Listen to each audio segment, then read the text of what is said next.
Hello and happy Monday. I'm going to get back to nutrition and more valuable information for you guys soon, but I've gotten a ton of DMs on the 𝗕𝗵𝗿𝗀𝗽𝗲 shooting that happened this weekend, and I want to address that first. I'm not going to tell you whether I think it was 100% justified yet, because I don't know yet. I haven't seen all of the information, heard all the information, and that's what the mainstream media should be doing, and politicians, not giving their opinions on it. A ton of people are saying, pray for 𝗕𝗵𝗿𝗃. You really need to know the facts, and I'm really curious, once I share some facts with you guys about it, what you think. I'd love to hear you. It's a shooting where a man was shot 7 times while getting into his car after a domestic violence, domestic disturbance call. Those calls are usually very priority because they're dangerous calls to go on. Officers on high alert. This man, 𝗕𝗵𝗿𝗃, has an extensive sexual assault, high crime history. That's also given to the officers before they arrive in the call. And he was known to have a knife. On the video, you can also hear them telling him to drop the knife. Not only did he not listen to commands to drop the knife, he was also supposedly, I haven't confirmed it yet, tased, and that didn't work. And he continued to not drop the knife, go around the car, get into the driver's side of the vehicle, and into a vehicle where there were kids involved inside the car. I don't know whose kids they were. I don't really care.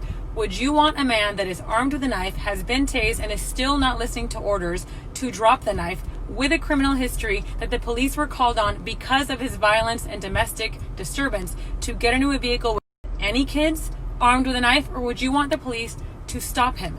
They've tried the taser, it didn't work. And the shooting 7 times, the news always says the amount of times. If you've ever tried to shoot a gun at a moving target, you know it doesn't always work. And when it does hit, if they're on drugs or anything, they may not feel the first 1, 2, 3, 4, especially when there's numerous officers on scene. So you need to think about the whole incident before you judge and say, pray for 𝗕𝗵𝗿𝗃. Fine if you want to pray for him, but maybe also pray for those kids that were in that car that saw that and had to witness it. Pray for the people all around that had to see that. Pray for the officers that I can guarantee you did not want to take that action. And now we're going to be facing tons of judgment and God knows what else in the light of what's going on in law enforcement. Pray for that city, for cities all over, because we know what's coming from this, from what's being put out by the media, by even some politicians that do not know the facts. And it's extremely irresponsible. They're just all feeding into this. So I'm going to share some more facts in the little bullet points after this. I really am curious to know, after everything you've heard so far, do you think it was really a bad shooting, and do you think it was such an awful thing to happen to this man, or do you think maybe we need to know more?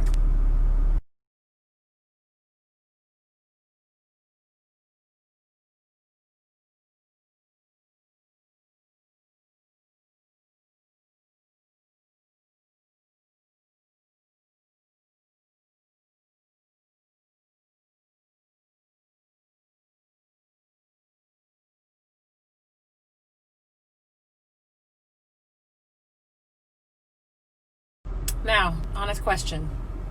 Answer here. Do you think it was a horrible shooting, that man should not have been shot? Or do you think you need more information and nobody should be talking until that information is put out?